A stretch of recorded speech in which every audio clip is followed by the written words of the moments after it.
As you're turning to Titus 2, I want you to think about what God is offering in this passage. Through each day of the past 20 centuries, God has offered to every married woman the privilege of turning each moment she spends, whether in her tent or in her apartment or in a palace somewhere, into eternal crowns that she will someday cast at Christ's feet. That's really what the next word in Titus 2:5 says. Probably the most disputed, or maybe the second most disputed word in this passage, homemakers. And since Paul sat to pen that one word, New King James, homemakers, keepers at home in the King James, to be busy at home in the NIV, and to be workers at home in the New American Standard, even the translators can't hardly agree on exactly how to render it. But God, magnificently, through Paul, to his young son in the ministry named Titus, sent to every grace-energized homemaker the offer to change her homemaking into worshipful service for the Lord. So whatever the translation of the word is, God is making a tremendous offer. Think of what exactly God offers.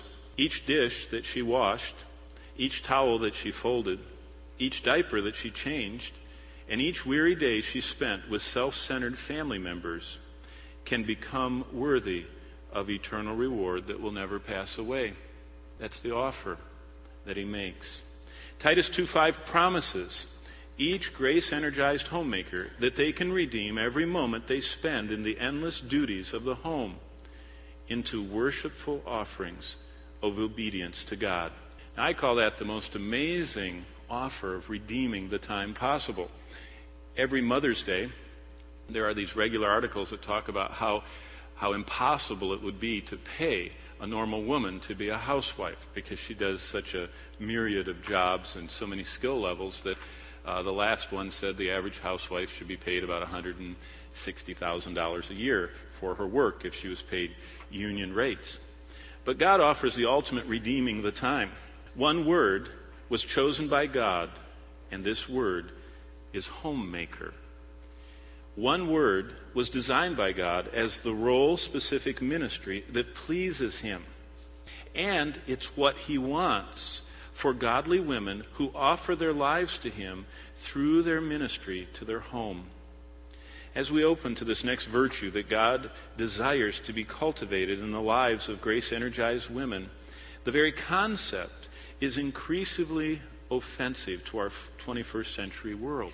Just to say that the church was to be regularly deploying the very best of the best that they have, the godliest of the women, to trickle through the congregation and admonish the younger women to be homemakers just sends a kind of a collective shiver through our society because it seems so 7th century or something and so out of place in this world. The verses of this chapter were sent as a call to first century men and women to be energized by grace to live an extraordinary spiritual life in a very unspiritual culture. The Cretan church, as you know, had been saved and bought from the slave market of sin. But they still had clinging to their lives the garbage of their culture, just as we do today. And not all garbage is bad smelling. Some of it sounds pretty good. And in our culture, this individualism, independence, and this be your own person and get out there and be self-sufficient doesn't really smell that bad, as it probably never has. Those Cretans had generations of bad thinking and false thinking and warped lives and distorted views of the family. And of all the godly traits older women of the faith were to exhibit and train the younger women to embrace, this is the most controversial. In our liberated woman egalitarian society, nothing riles modern women more than the image of a homebound slaving woman that this passage seems to portray. And that's what, I have 135 different books on the role of women in my library, and I scanned all of them and read about 20 of them this week. And you know what?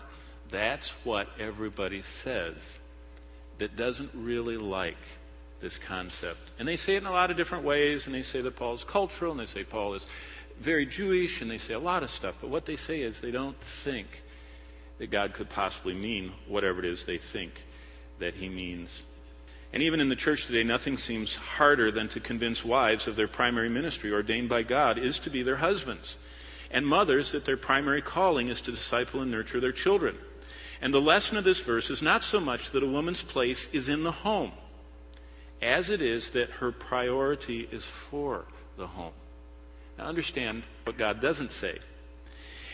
God says that the calling from God to be a homemaker will become evident by that woman's grace-energized choices. It's not whether she works outside her home or not.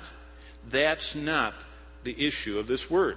Just being in or out of a building that you live in is not the measure of this virtue. God explains that her home is a wife and mother's special domain and must always be her highest priority. It is within the home that a woman can provide the best ways to express her love for her husband and children, and thereby obeying the Lord and following his plan.